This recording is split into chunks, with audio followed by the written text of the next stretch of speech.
3학년 오늘은 이제 열대기후 끝나고 온대기후 나갈 차례입니다. 열대기후는 굉장히 신기해가지고 우리가 지금 살고 있는 곳이 아니죠. 열대기후는 해외여행 가야지 이제 체험할 수 있는 기후대라서, 그리고 그 지역은 우리랑 전혀 다른 기후 환경에서 전혀 다른 삶을 살아가는 모습들이 나와서 열대기후가 굉장히 많이 시험에 출제가 되고, 그리고 또 출제가 많이 되는 게 온대예요. 온대는 일단 사람이 굉장히 많이 살아. 분포 범위도 넓고, 그리고 온대 기후는 세부 기후가 네 가지나 됩니다. 사람이 많이 살고 있고 굉장히 넓은 중위도 대륙에 분포하고 있기 때문에 그 양쪽 끝에 동쪽에 있는 대륙과 서쪽에 대륙 서쪽에 있는 곳에 온대 기후의 특징이 서로 판이하게 틀려요. 그래서 거기에 살고 있는 그 자연 경관도 다르고 그곳에 살고 있는 사람들의 적응 방식도 서로 달라서 이것도 시험에 많이 나옵니다. 물론 다른 기후대가 안 나온다는 얘기 아니에요. 건조 기후도 굉장히 많이 나와요. 그리고 한대 기후도 굉장히 자주 나오는 편이고, 냉대는 오히려 조금 덜 나와요. 마인드맵 봅시다. 온대 기후의 기준 이제 다 외웠죠, 여러분? 영하 3도라고만 적어놨는데 영하 3도 이상이죠. 최한월 평균 기온이 영하 3도 이상, 그리고 18도씨 미만이어야지 온대 기후라고 얘기를 했고, 이 온대 기후의 특징은 우리나라기 때문에, 우리나라가 온대 기후이기 때문에 이거 생각하면 되죠. 사계절이 뚜렷해요. 사계절이 뚜렷하기 때문에 연교차가 큰 게 온대 기후의 특징이고, 왜냐면 온대 기후는 여름에는 덥고 겨울에는 추우니까 이 연교차라는 게 어떻게 구하는 거였죠? 최난월 평균 기온에서 최한월 평균 기온을 빼주는 거예요. 그거 여러분 기억하고 있어야 됩니다. 최난월 평균 기온, 이거를 빼주는 게 연교차였다. 기억하고 계셔야 됩니다. 일반적으로 최난월은 우리나라의 경우에 7월이죠. 그리고 최한월은 1월이 되고, 그래서 세계적으로도 비슷해요. 최난월 같은 경우에는 7월이나 8월이 되고, 북반구의 경우에는 최한월은 12월이나 1월이 되는데, 7월 기온에서 1월 기온을 빼는 거를 우리가 연교차라고 생각하시면 됩니다. 그런데 온대 기후 같은 경우에는 따뜻한 달과 추운 달의 기온 차이가 크니까, 왜냐면 계절 변화가 워낙 뚜렷하니까 연교차가 크게 나타난다. 이게 하나의 특징이 되겠고, 두 번째는 대체적으로 온화해요. 이 온화하다는 게 상대적인 거죠. 열대 기온은 우리가 느끼기엔 덥고, 냉대 기온, 한대 기온은 우리가 느끼기에 추우니까 온대 기온을 온화하다고 얘기를 하는데, 이 온화하기 때문에 사람이 살기에 유리하다고 얘기를 해요. 그래서 전 세계에 그 온대 기후 때 굉장히 많은 국가들이 분포되어 있고, 사람이 굉장히 많이 살고 있는 게 온대 기후 때가 되는 거예요. 사람이 살기 적합하다고 하니까. 근데 이 사람이 살기 적합한 이유는 그 지역에 뭐 온도가 적합한 것도 있겠지만 농경에 적합하기 때문이에요.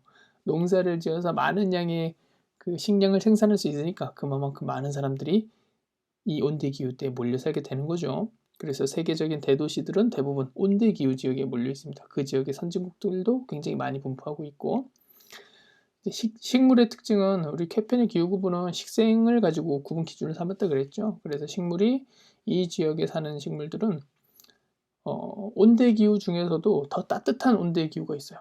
대륙 동안에 나타나는 최난월 평균 기온 22도 이상이고 연증수변한 거. 우리 이제 요거 알파벳 보고 알 수 있어야 되죠. 기호 구분 보고. C는 온대, F는 포레스트, 습윤, 연중수변, 그리고 A는 최난월 평균 기온 22도 이상. 상록 화립수는 그 제주도 갔을 때 여러분들 공항 내려가지고 이렇게 보는 가로수들이 야자수거든요. 그런 거 생각하시면 돼요. 상록, 항상 잎이 초록색이고 활엽, 잎이 넓은 거. 야자수 생각하면 되는 거예요. 그런 것들은 온대 기후 중에서도 제주도나 남해안 일대 같이 따뜻한 곳에만 자라요. 그래서 CFA, 온난 수변 기후 때의 상록 화립수가 자생. 자생은 뭐 사람이 기르는 게 아니라 스스로 식물이 자라는 걸 우리가 자생한다고 표현해요. 호남림은 온대 기후 지역에 걸쳐서 대부분의 지역이 다 호남림이에요. 호남림은 말 그대로 섞여 있는 거죠. 낙엽수. 우리가 흔히 알고 있는 뭐 밤나무, 감나무, 은행나무, 이런 게 다 낙엽수죠. 우리 철암에 단풍축제 있죠. 단풍도 낙엽수죠. 낙엽이 떨어지는 게 낙엽수, 온대기후 지역에 자라고, 침엽수는 소나무, 전나무 같은 거, 잎이 뾰족뾰족, 침처럼 뾰족뾰족한 나무들을 우리가 침엽수라 그러고, 이 두 개가 섞여서 나타나요. 우리 철암만 봐도 그렇죠. 우리 태백도 낙엽수와 침엽수가 섞여 있는 호남림이고, 그리고 일부, 요거는 다음에 또 자세히 배우긴 할 텐데 적어두도록 하면 좋을 것 같아요. 경엽수라는 게 있어요. 경엽수라는 건 뭐냐면 잎이 작고 반짝반짝거리는 특성을 가지고 있는 나무를 경엽수라고 그러는데, 이 경엽수가 어디에 많이 자라냐면 지중해성 기후지역에 많이 자랍니다. 지중해성 기후지역은 뭐였죠? CS였죠. 서머드라이.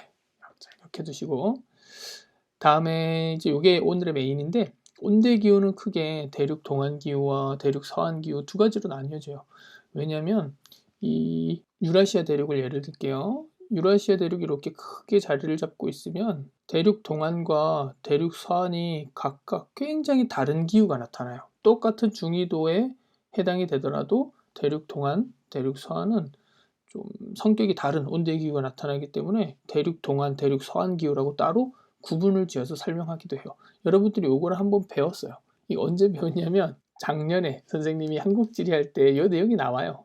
그래서 선생님이 한번 설명했던 기억이 나는데, 당연히 여러분들 기억 잘 안 날 거라고 생각합니다. 나는 사람도 있겠지만 대부분 안 나죠. 안 나는 게 정상이에요. 본인을 뭐 이상하게 생각할 필요 없습니다. 대륙 동안기와 대륙 서안기후가 차이가 많이 나는데, 대륙 동안기후부터 설명하면, 이게 동쪽에 있으니까 선생님이 여기 오른쪽에 적어놨어요.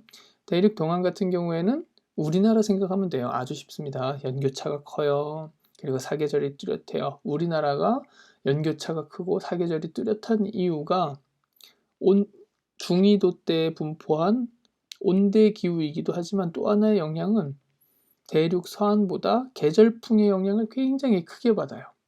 계절풍이라는 게 뭐냐면 계절에 따라 바람의 방향이 바뀌는 게 계절풍이죠. 우리 한국지리 시간에 잘 배웠어요. 우리나라는 여름에는 바다에서 바람이 불어옵니다. 그거를 우리가 뭐라 부르냐면 남동계절풍이라고 불렀을 거예요. 태평양에서 이렇게 불어와요. 우리나라 쪽으로. 이 동안 글씨 있는데 우리나라 생각하시면 돼요. 그래서 여름에는 뜨거운 바람이 바다에서 불어오니까 덥고 습해. 덥고 습한 바람이 불어오는 거예요. 근데 겨울이 되면 차가운 바람이 대륙에서, 유라시아 대륙에서 우리나라 쪽으로 이렇게 불어오게 되는 거예요. 근데 대륙은 겨울에는 차갑고 건조하니까 우리나라는 한랭 건조한 기후 특성이 나타나게 되는 거죠. 그리고 강수의 계절차가 굉장히 커요. 이 계절풍의 특성에 따라 강수의 계절차가 발생하게 되는 건데, 당연히 고온다습한 여름에는 비가 많이 오고, 이건 여름이에요. 이거 적어주는 게 좋겠다. 여름에 홍수가 많이 나고, 홍수가 많이 나니까 대륙 동쪽에 있는 우리나라 같은 경우에는 배 타고 어느 지역을 이동하는 경우가 별로 없어요. 내륙 같은 경우에는. 왜냐면 하천교통이 발달하지 못했어. 여름엔 홍수가 나고 겨울에는 얼어서 배를 타고 다니기 어렵죠. 우리나라에서 배를 이용했던 건 그나마 조선시대 때예요. 조선시대 때는 그 도로교통이 발달하지 못했으니까 수은을 이용해서, 뗏목 같은 걸 이용해서 많은 양의 뭐 나무라든지 그런 짐 같은 걸 싣는 하천교통을 일부 이용했지만, 우리나라랑 유럽의 그 하천교통 수준은 그 클래스가 비교가 안 됩니다. 우리나라는 지금 아예 이용 안 해요. 거의 관광 목적으로 유람선 띄우는 거 아니면. 근데 유럽은 아직도 그 하천교통이 잘 발달되어 있어. 왜냐하면 유량이 일정하기 때문에 그거를 활용하고 있습니다. 그리고 여기에서 우리나라 또 하나 특징이 잦은 홍수가 나기 때문에 하천교통이 불리하다는 특징도 있지만, 물을 저장해 두거나 유량을 조절해야 될 일이 발생하기 때문에 댐이나 저수지가 발달되어 있다는 특징이 있습니다. 이게 우리나라의 특징이에요. 우리나라를 포함한 대륙 동안의 특징. 근데 대륙 동안이 이렇게 여름과 겨울의 계절풍 영향을 받는 이유를 잘 알아야 되겠죠. 우리나라는 우리나라가 포함된 이 중위도 때는 1년 내내 무슨 바람이 분다 그랬죠? 1년 내내 편서풍이라는 바람의 영향을 받죠. 중위도 때는 다 쫙 뻗었어. 편서풍이에요. 편서풍이 불어갑니다. 편서풍의 영향을 1년 내내 받는데, 이 편서풍이 우리나라에 불어올 때는 어디를 지나오게 되냐면 유라시아 대륙을 지나와야 돼요. 근데 이 유라시아 대륙은 해발 고도가 높은 산맥도 있고 깊은 계곡도 있고, 아무튼 땅이기 때문에 지형이 굉장히 복잡해. 그래서 편서풍이 우리나라를 불어올 때 힘이 굉장히 약해져요. 힘이 약해지니까 이 편서풍이 겨울이나 여름이 아닌 봄, 가을에는 편서풍 영향을 많이 미칩니다. 그리고 평상시에도 영향을 미쳐요. 그런데 특정 시기가 되면 이 편서풍이 굉장히 약해져요. 그 이유가 대륙을 지나오면서 힘이 약해지는 것도 있지만 우리나라는 이 바다, 북태평양과 그리고 유라시아 대륙의 영향을 번갈아 가면서 받는데 이 둘의 비열차 때문에 육지는 선생님이 금방 가열되고 금방 식는다 그랬죠. 비열이 작고 바다는 비열이 크다 그랬어요. 그 육지와 바다의 비열차, 수륙 분포 특성 때문에 우리나라는 그 기압차에 따라서 계절에 따른 기압차에 따라서 이 강력한 기단이 요게 만들어지게 돼요. 우리나라 여름에 강력한 힘을 미치는 기단이 여기 북태평양에 만들어지는 북태평양 기단이에요. 그래서 북태평양 기단이 힘이 세져서 막 바람이 불어오니까 편서풍이 여름에 영향을 못 미치는 거야. 약해지는 거예요. 반면에 겨울이 되면 겨울에는 이 유라시아 대륙에 시베리아 기단이 만들어지고 강력해진 시베리아 기단이 만들어지니까 이 기단의 영향으로 우리나라가 그 겨울이 한랭 건조하게 되는 거고 이때는 편서풍도 일부 불어오지만 편서풍의 느낌보다는 이 시베리아 기단에서 불어오는 느낌이겠죠. 그래서 우리나라는 계절풍의 영향을 받는 이유가 대륙과 해양의 그 비열차 때문에 수륙 분포 때문에 그 영향을 받아서 계절풍이 나타난다는 걸 꼭 기억하고 있으면 되겠습니다. 다음에 대륙 서안 보겠습니다. 대륙 서안은 영국이나 이탈리아나 뭐 유럽 생각하면 되겠죠. 유라시아 대륙 서쪽이니까 여기는 우리나라랑 다르게 연교차가 작다. 똑같은 중위도라서 사계절이 나타난다곤 하는데 우리나라만큼 유럽의 사계절은 뚜렷하지가 않아요. 왜냐면 우리나라는 아까 말했죠. 여름에는 고온다습한 해양의 기단, 겨울에는 한랭 건조한 대륙 기단의 영향을 받아서 계절차가 뚜렷한데 여기는 역시 우리나라랑 똑같이 육지와 바다, 여기는 대서양이에요. 북대서양과 유라시아 대륙 사이에 있어. 그럼 여기도 원래는 계절풍이 발생해야 돼요.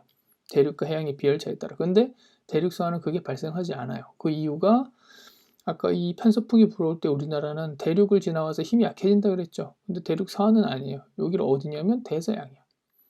대서양을 지나오기 때문에 대서양은 그리고 유럽, 유라시아 대륙 서안, 영국이나 그리고 프랑스 있는 이쪽 유라시아 대륙의 서쪽에 그리고 북대서양이 있는 쪽은 따뜻한 난류가 올라와요.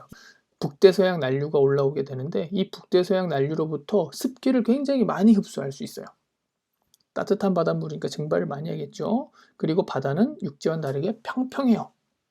그러니까 바람이 불어올 때 장애물 역할을 하는 게 없어. 그래서 여기에 편서풍이 대서양, 북대서양을 지나서 유럽 쪽으로 올 때는 아주 뭐라 그럴까 직방으로 오는 거예요. 막 장애물이 없으니까 강한 바람이 부는 거예요. 여러분 바닷가에 놀러 가보면 바닷바람이 굉장히 강해요. 바닷바람이 강한 이유가 바닷가가 평평하기 때문에 바다에서 불어오는 바람은 장애물이 없어서 굉장히 강해요. 그래서 이 대서양은 편서풍이 강하게 바다에서 육지 쪽으로 불어오기 때문에 겨울에 계절풍이 발생하고 싶어도 이거 보세요. 부딪혀서 서로 방향이 반대겠죠. 겨울이 굉장히 힘이 약해요. 그래서 겨울이 우리나라보다 따뜻할 수밖에 없어. 겨울이 따뜻하니까 연교차가 작아지는 거예요. 여름에는 그리고 여기 바닷가기 때문에 비열이 크다 그랬죠. 여름에도 서늘해. 그리고 일부 유럽에서도 차이가 있긴 있어요. 그 서안 기후에서도 조금 더 북쪽은 우리 CFB 서안 해양성 기후, 조금 남쪽은 지중해성 기후인데 지중해성 기후는 여름이 굉장히 더워요. 위도가 좀 낮기 때문에. 근데 우리가 알고 있는 영국, 프랑스 북부 같은 데는 다 서안 해양성 기후, 위도대가 높은 곳이라서 여름이 서늘합니다. 그래서 연교차가 작다는 거. 대륙 서안 연교차 작다 기억해 두시고 그리고 아까 방금 요거 설명하면서 얘기를 한 건데 편서풍과 그리고 여기 대서양, 해양의 영향을 받아서 편서풍이 엄청나게 강해지고 그 결과 계절풍의 영향을 안 받게 돼서 계절풍 기후라고 얘기하지 않아요. 그게 가장 큰 차이점이에요. 대륙 동안은 계절풍 기후가 나타나는 반면 대륙 서안은 계절풍 영향을 받지 않아서 계절풍 기후라고 얘기하지 않는다. 그걸 기억해 두셔야 되고 그리고 계절풍의 영향을 받지 않으니까 강수의 계절차가 작아요. 우리나라는 대륙의 기단 그리고 해양의 기단의 영향을 계절에 따라 번갈아 받으니까 강수 계절차가 큰 반면 여기는 1년 내내 바다에서 불어오는 습한 바람의 영향을 받는 거예요. 그 습한 바람이 편서풍이었죠. 습한 바람의 영향을 받으니까 강수량이 적고 강수 적은 게 아니죠. 습한 바람의 영향을 1년 내내 받으니까 연중 고른 강수가 내리게 돼요. 연중 고른 강수가 내리게 되니까 유량은 하천 물의 양이죠. 하천 물의 양이 일정하게 돼요. 하천 물의 양이 일정하게 되니까 하천 교통이 발달할 수 있는 조건이 갖추어져 있는 거죠. 그래서 대륙 동안과 대륙 서안의 특징이 이렇게 다르게 나타난다는 거. 요걸 먼저 기억하고 있어야 되고 그 다음에 여러분들이 대륙 동안의 세부 기후, 대륙 동안은 두 개로 나뉘어지죠. 좀 더 아래쪽에는 CFA, 온난 습연 기후, 그리고 조금 우리나라 북쪽 같은 우리나라 경우에는 CW, 온대 겨울 건조 기후 이렇게 나타나는 거죠. CFA는 우리나라 제주도 일대, 부산을 포함한 남해안 일대라고 생각하시면 되겠고 그보다 더 북쪽, 경상북도, 전라북도, 우리 강원도 대부분 다 CW에 해당이 되는 거고 유럽의 경우에는 아래쪽에는 지중해성 기후, CS, 더 위로 올라가면 CFB, 서한 해양성 기후가 나타나는 거 요거까지 이제 우리가 공부를 해야 됩니다. 그 마인드맵 요거에 대한 설명은 여기서 마치겠습니다.